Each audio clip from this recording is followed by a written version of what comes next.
Hey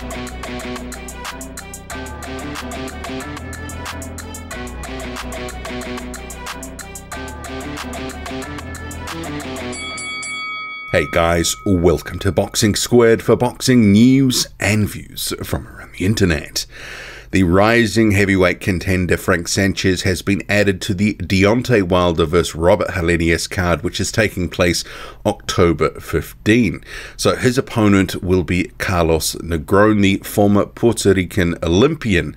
So we'll get down to the quotes and then onto a few thoughts, because the way that I see this fight is largely a showcase opportunity. They did look to make this before, and Negron had to pull out. That was going to be on the Charles Martin versus Luis Ortiz undercard first day of this year. They've now remade it. So we'll talk about that, and then on to Frank Sanchez more broadly, because he's kind of a guy that no one really wants to fight. He's going to be hard to beat when he does get into some better level of competition, but also, is he fully in with the PVC now? Because he has bounced around. And obviously for this fight, this will be with Joe Goosen. Okay, so we'll get to Frank Sanchez's comments first. So he says, of Carlos Negron. Carlos Negron is a dangerous opponent, but I will be ready for whatever he brings. I intend to look for a knockout against Negron to demonstrate to boxing fans that I'm both a boxer and a puncher.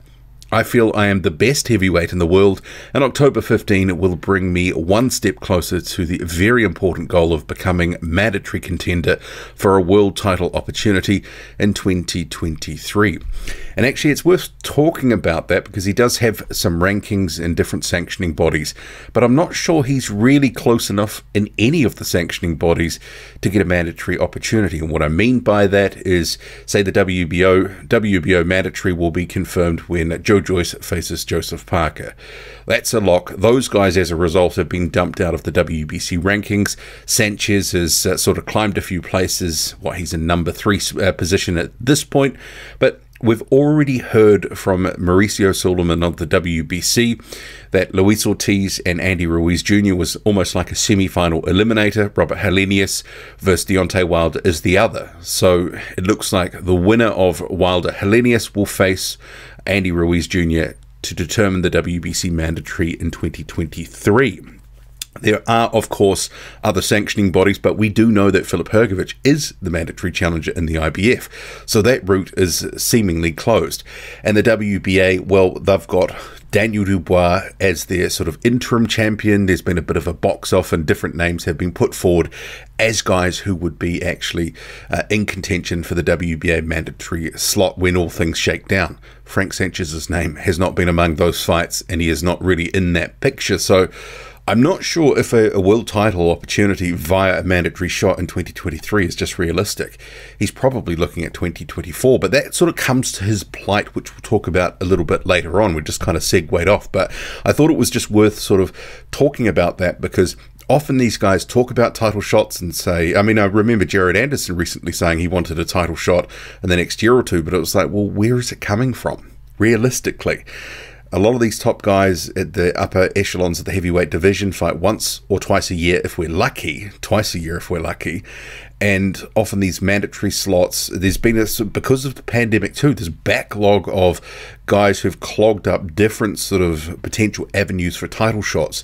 And this is where some guys like Anderson and Sanchez, you look at it and go, well, if you want anything anytime soon, who are you leapfrogging? Because guys won't give up position unless they're getting ridiculously paid. But Carlos Negron, so he's 25-3 at this point. And as I mentioned, this is, I believe, a showcase fight. But we will get to his comment here. He says, I know Frank, and I've never been a fighter to call out other fighters or speak of any other boxer, so I don't know why he asked to fight me. When my coach told me he wanted to fight me, I didn't take it personally. I took it like a challenge. It gave me incredible motivation, and now I want to fight him.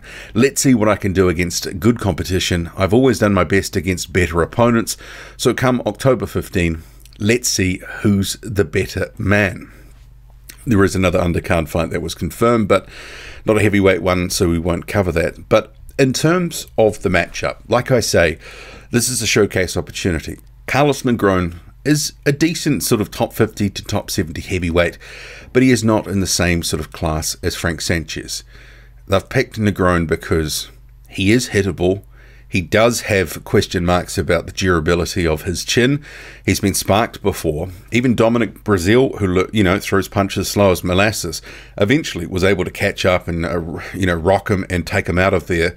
What was it, 2-3 years ago, whatever it was. That was a decent fight where Negron was having a lot of success against the slower, plodding Brazil. But ultimately, Brazil caught up with them. So I do think this is very deliberate matchmaking because they think that Frank Sanchez is going to go in there and do a number on Carlos Negron and stop him.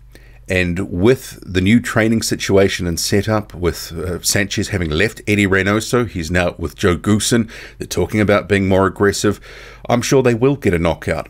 But this is not really the fight for us to judge whether Frank Sanchez is a knockout artist or anything like that, because Carlos Negron, I would expect him to get stopped here, just because you've got Frank Sanchez who can punch decent, and he is also just a couple of rungs in class and skills better than Carlos Negron. He's probably going to make him look like he's moving in slow motion at points, catch up with him, drop him, hurt him, take him out.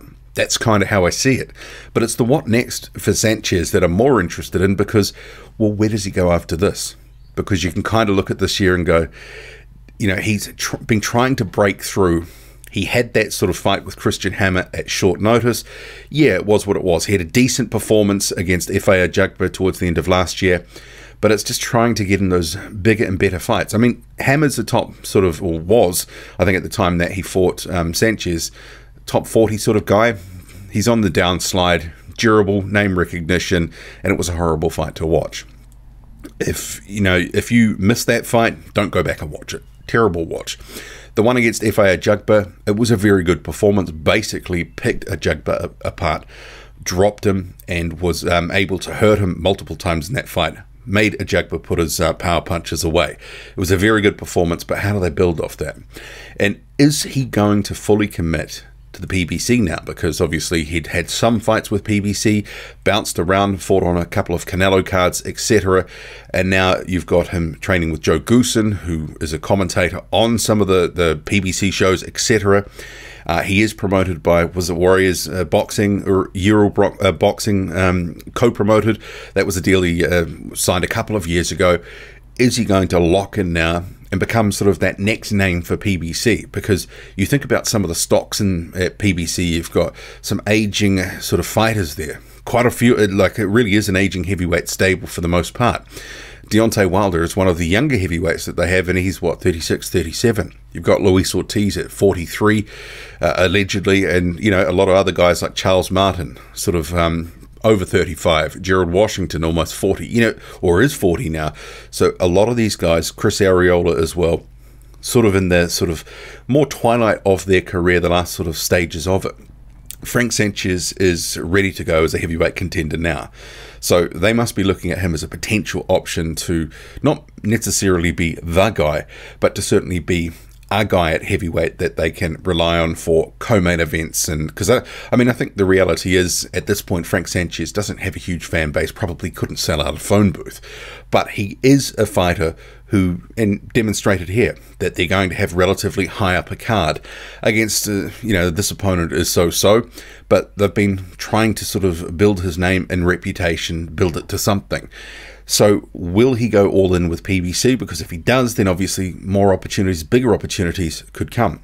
And I think this fight being what I call a showcase, I think maybe the next one will be a slight step up, but also similar in a way, but a tougher sort of showcase, because I think one thing that they could potentially do to help his career, because even a lot of boxing fans, you know, the more casual boxing fan doesn't know who Frank Sanchez is, despite different cards that he's been on. Probably a lot of people forgot that, you know, he's fought on some relatively big cards. But what about Luis Ortiz at some point? I mean, Ortiz, where does he go after his loss to Andy Ruiz Jr.? They keep it in-house for the most part. It would make sense if they're looking to really build Sanchez to feed the aging and beatable Ortiz. And it's a different style matchup, and I think Frank Sanchez would beat Luis Ortiz handily at this point. Very different in Ortiz's prime, but he's well removed from it. So I think that could be something we see in the future. But what do you make of this fight? What do you make of the situation for Sanchez? Drop a comment loud and often, hit like, hit subscribe, follow me on Twitter, boxing_squared. I'm out.